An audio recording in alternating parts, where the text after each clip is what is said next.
Hi, the title of this video is The Misfits by James Howe. This is Mr. Lowe, the English teacher. Today I'm going to talk about a book called The Misfits by James Howe. It's a small town in upstate New York called Paintbrush Falls. It's the kind of town that our protagonist Bobby thinks is, quote, perfect fit. You can ride your bike any place, there are no locked doors, and no one wonders where the kids are. Notwithstanding, and as you might guess from the title, The Misfits, the small town has some drawbacks. Now I'll introduce the four main characters. Bobby is 12 years old, and his nickname is Fluff because, well, he's a little chubby. Bobby lives with his father in a trailer, and they don't have much money. His mom died of cancer. In order to help out and make a little extra money, Bobby works after school as a necktie salesman in Ockworth and Ames department store. Skeezy is a boy who has bad hygiene but a big heart. His parents are divorced and he no longer has a father around.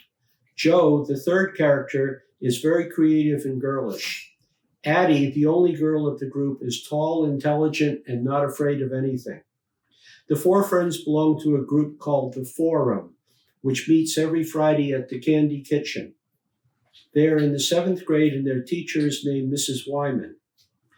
This story is essentially about the hurtful names kids call each other and the labels that they place on each other.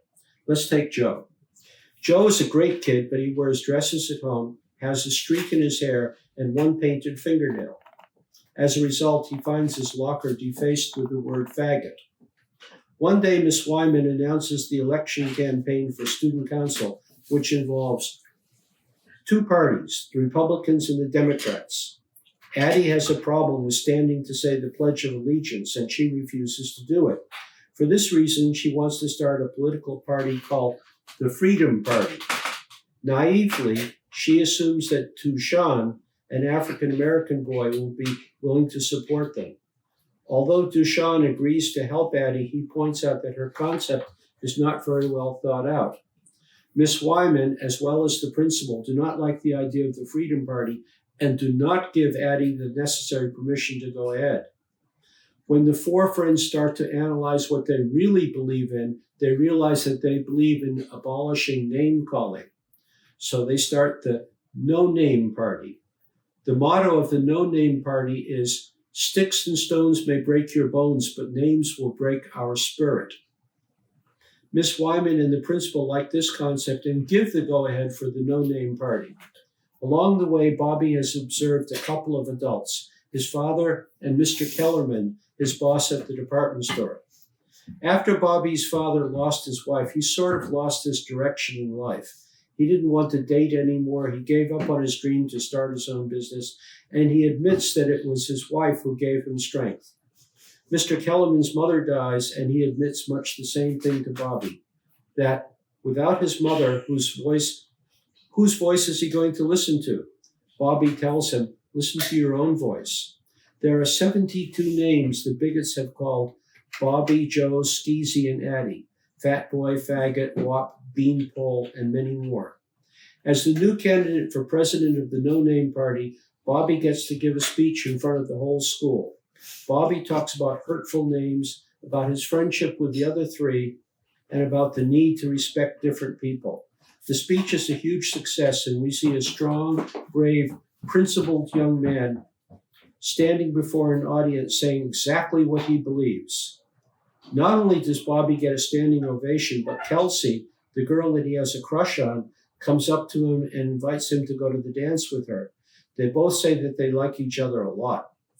Bobby's father, who is in the audience, remarks that Bobby has inherited his mother's character. The takeaway is, don't be a get-along guy, but be a strong individualist. Addie ends up going to the dance with Tushan, whom she now sees as a real human being, and not just someone who has a certain skin color. Joe gets together with Colin, who is also gay. Skeezy kind of likes the waitress at Candy Fish and Steffi.